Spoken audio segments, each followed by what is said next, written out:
Ganesha is like a child, happy and dancing.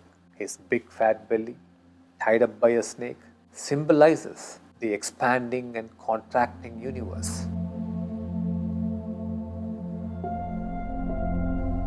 Who or what is God?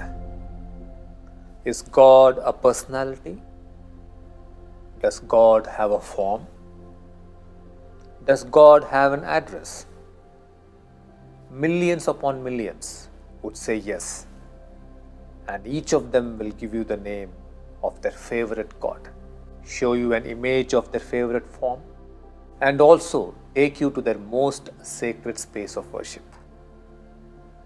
Then there are millions upon millions who would laugh at this so called childlike approach and speak with equal conviction that God or the divine cannot be confined to one form, one name, or one space. Which of these views are true?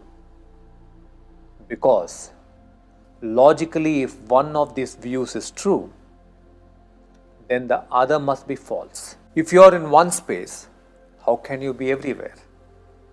If you are everywhere, how can you be in one place?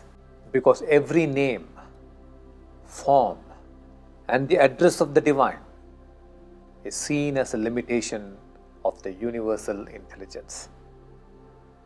But does this logic hold good in the face of an actual experience of the divine? No. In my experience of the divine, I have known that the divine is personal as well as the universal. I have experienced the immeasurable power of Ekam when I have set foot on that sacred soil. I have been engulfed by it, where intentions have simply manifested for the asking. There have also been innumerable occasions where I have realized Ekam as the never-ending field of consciousness from which no thing and no being is separate. In the divine you see all that is paradoxical, all that is antithetical come together.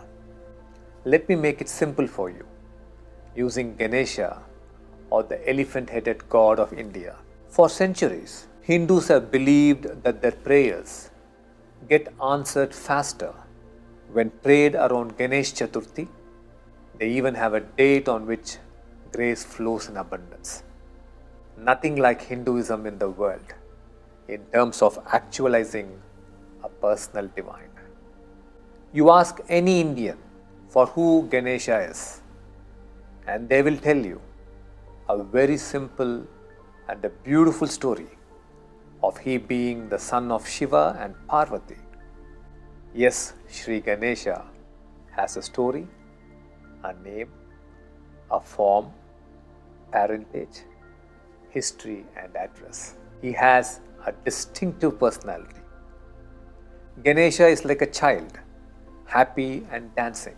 If you two danced and sang his name and asked him for all the obstacles on the path to be removed, he would. He is a foodie. You want something from him, you offer him his favorite food and ask for it.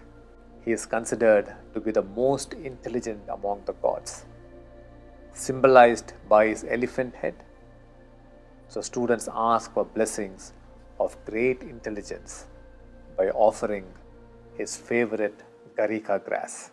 This is the personal aspect of the divine as Ganesha. One of his many names is Sumukha, which means when you see his form, great blessings flow to you. That is why he is often found seated next to the goddess of wealth, Lakshmi, and the goddess of learning, Saraswati. When you look at his form and ask, abundance and learning both flow into you. Let us now talk of the Ganesha as the universal divine. In the universal aspect, his form is a metaphor, a symbol of the great mystery of the universe. An elephant head on a boy's body, such a fat body riding a tiny mouse. totally incongruent. As you meditate on these incredible contradictions of Sri Ganesha's form, the logical mind becomes silent. A greater awareness of the mysteries of the universe open up. His big fat belly tied up with a snake, so it would not burst open with all the food he has eaten, is again another symbol. His big fat belly tied up by a snake symbolizes the expanding and contracting universe that is tied by the fabric of space-time, so it does not explode into non-existence. When you meditate upon Ganesha as a symbol, you experience the oneness of the divine with all life. Is the symbol of Ganesha made by humans? Does that question really matter? Not at all.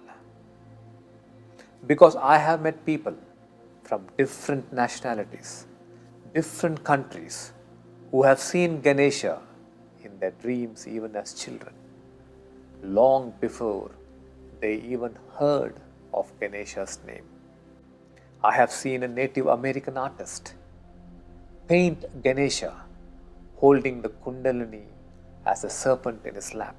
The chakras are part of the universal language of consciousness, and Ganesha is the deity of the Muladhara chakra.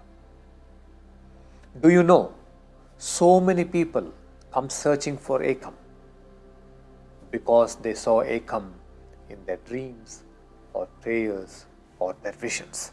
Ekam is the Surya Yantra Mandala that appeared to a mystic architect 600 years ago. These are sacred forms that are powerful impressions in human consciousness itself. The divine is form, formless, all forms, and the essence beyond all forms. Reach the divine in any way you please. All ways have their own magic. Please sit still. See this mystic form of Sri Ganesha. Listen to the Ganesha mantra with the intention that all obstacles in life dissolve. Vakratunda Mahakaya Suryakoti Samaprabha Nirvignam Kuru Me Deva Sarvakaryeshu Sarvada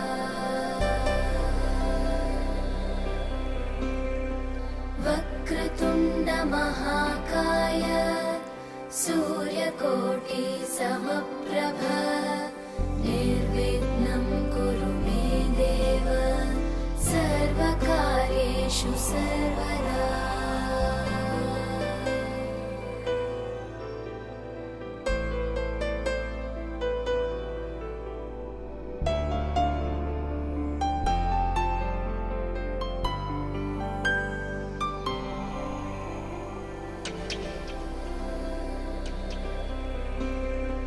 Vakratunda Mahakaya Suryakoti Samaprabha